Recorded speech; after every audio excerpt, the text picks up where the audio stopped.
Many of us on a spiritual path hold a certain image in our minds of awakening. We see it as the grand finale, the peak of the mountain, the ultimate cosmic achievement.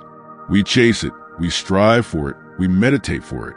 But what if I told you that this climactic moment of awakening isn't the finish line? What if it's just the starting gun for the real race? You've been through the fire, the intense upheaval, the dark nights of the soul, the earth-shattering revelations that change the very way you see reality.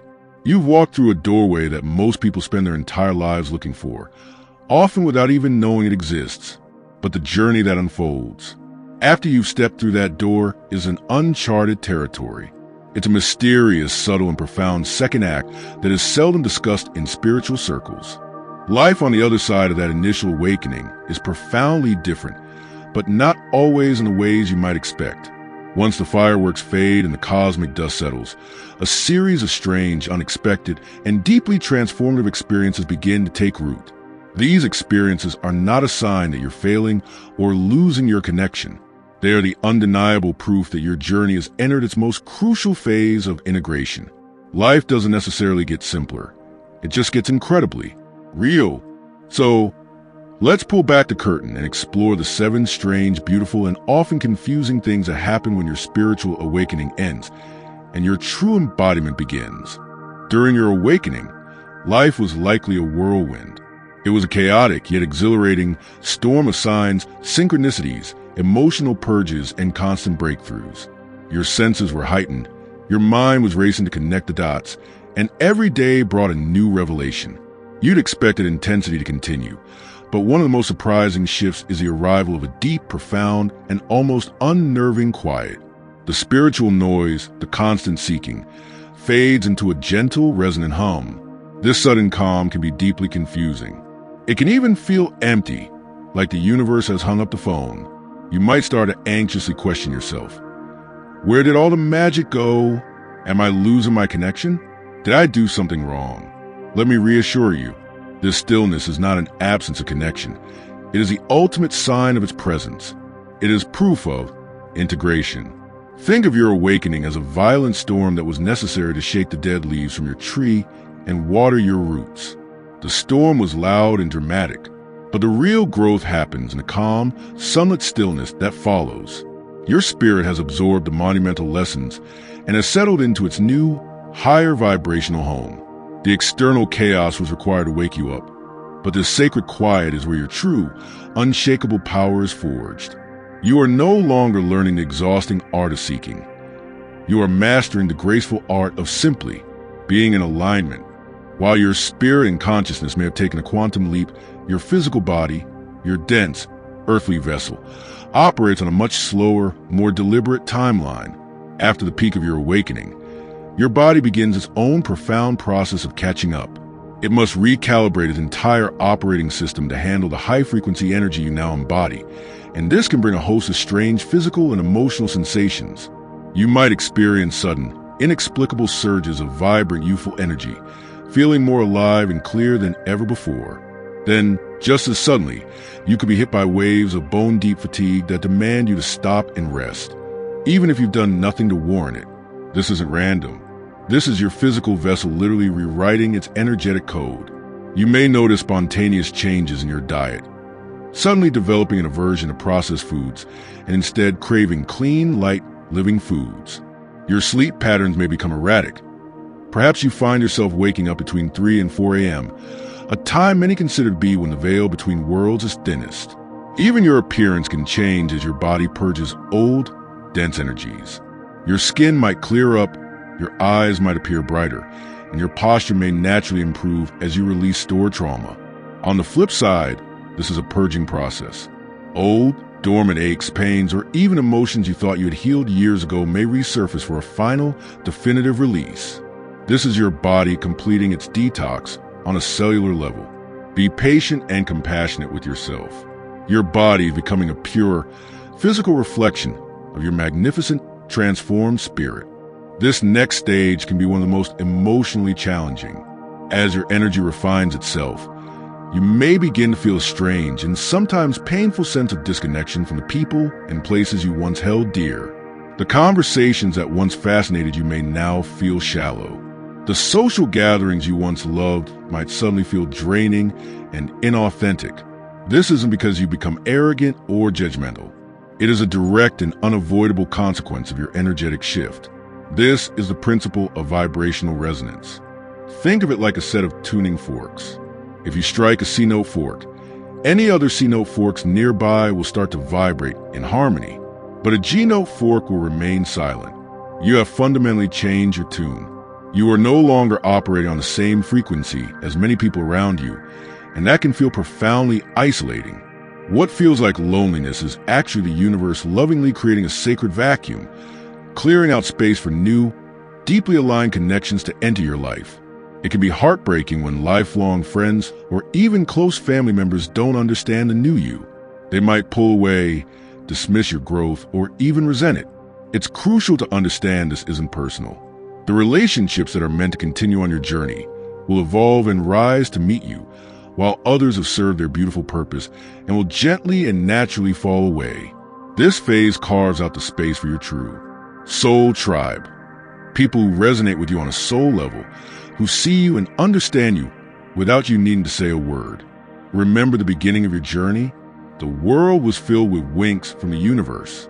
You saw repeating numbers like 1111 everywhere. You found feathers in the most unlikely places, and you experienced jaw-dropping synchronicities that left you in a state of awe and proved you were on the right path. One of the strangest shifts post-awakening is that this constant stream of external validation starts to dry up. The silence can be deafening. It can feel as if the universe has stopped talking to you, leaving you to wonder if you've lost your magic or taken a wrong turn. But the truth is, you haven't lost a thing. This is a sign of immense spiritual maturity. Think of it this way. Those signs were like spiritual training wheels. The universe used them to build your trust, to show you how the unseen world operates, and to reassure you that you were guided. But now you've learned to balance. The universe no longer needs to shout at you with external signs, because you've learned to hear its whispers from within. Your intuition has become your primary guide. You no longer need the external proof, because you have internalized a connection. The magic hasn't vanished. It has dissolved into your very being. You no longer need to look for the connection, because you are the connection. This is graduation day. The initial fiery phase of awakening is almost entirely focused inward. The purpose is clear: to heal your past, to discover your true self, and to understand your personal connection to the universe. But once that monumental chapter closes, a new, powerful question echoes in stillness. What now? This is when a new, more profound, and externally focused purpose begins to gently reveal itself. It's no longer about seeking who you are. It's about living and expressing who you have become. Your purpose now shifts from an inward journey of self-discovery to an outward expression of your soul's unique truth. You may feel a powerful, undeniable pull toward service. This doesn't necessarily mean you have to quit your job and start a nonprofit, though you might. This service can be beautifully subtle. It might be a deep desire to share your wisdom, to create art that uplifts others, to bring more presence and compassion to your role as a parent or professional, or to help others navigate their own spiritual journeys. The beauty of this phase is that you no longer have to strive or force it. As you commit to living as your most authentic self, your path and your purpose begin to unfold before you with a sense of natural, divinely timed grace. It's less about figuring it out and more about embodying your truth and allowing your purpose to find you. After your awakening settles, your sensitivity to the world around you doesn't just increase, it intensifies exponentially. It's as if a whole new layer of sensory perception has been activated, and you are now acutely aware of the subtle energies that permeate everything. You might walk into a room and instantly feel the emotional residue of a recent argument. You may find you can sense a person's true intentions or emotional state, regardless of the words they are saying. This heightened sensitivity can feel like both a gift and a burden. Noisy environments, crowded malls, or even certain foods can suddenly feel energetically overwhelming because you are now a finely tuned instrument picking up on frequencies that were once invisible to you. At first, this can make you feel vulnerable and exposed. But as you learn to navigate this new awareness, it becomes your greatest superpower. You begin to develop what is known as energetic hygiene. You learn the critical importance of setting firm boundaries, of shielding your energy, and of consciously choosing environments and people that align with your well-being. This sensitivity evolves into a highly reliable intuitive compass, deepening your empathy and allowing you to navigate life and relationships with profound clarity, wisdom, and discernment. Perhaps the strangest and most profound stage of all is the eventual return to an everyday life that, on the surface, looks exactly the same as before. You wake up, you go to work, you interact with people, you pay your bills. But from the inside, nothing is the same. It's a new normal, and it's anything but ordinary. This can be confusing. It's easy to think, after all that, has anything really changed? The truth is, everything has changed because you have changed on a fundamental level. The external world hasn't changed, but your perception of it has been completely and irrevocably transformed. Think of it like this. Before, you were watching the movie of your life on a small, black and white television. Now, you're watching the very same movie in a state-of-the-art theater with 4K resolution and surround sound. The plot is the same, but your experience of it is infinitely richer, deeper, and more nuanced. Situations that once triggered you into anxiety or anger now meet a quiet sense of calm and detached observation. The drama that once hooked you now feels less important, almost trivial. This isn't a sign that you've lost your passion. It's a sign you've outgrown the need for external chaos to feel alive. You have mastered the art of being a fully awakened, enlightened being while living a grounded, practical human life. This integration is the most powerful and miraculous outcome of all. Thank you for walking this path with me today. If these experiences resonate with you, please know that you are not lost and you are certainly not alone on this incredible journey. This is the new frontier of human consciousness. If you found value in this discussion, please consider subscribing for more content that dives deep into the spiritual path. More importantly, share your own experiences in the comments below. Let's create a community where we can support each other through this beautiful, strange, and transformative process. Until next time, walk in your light and live in your truth.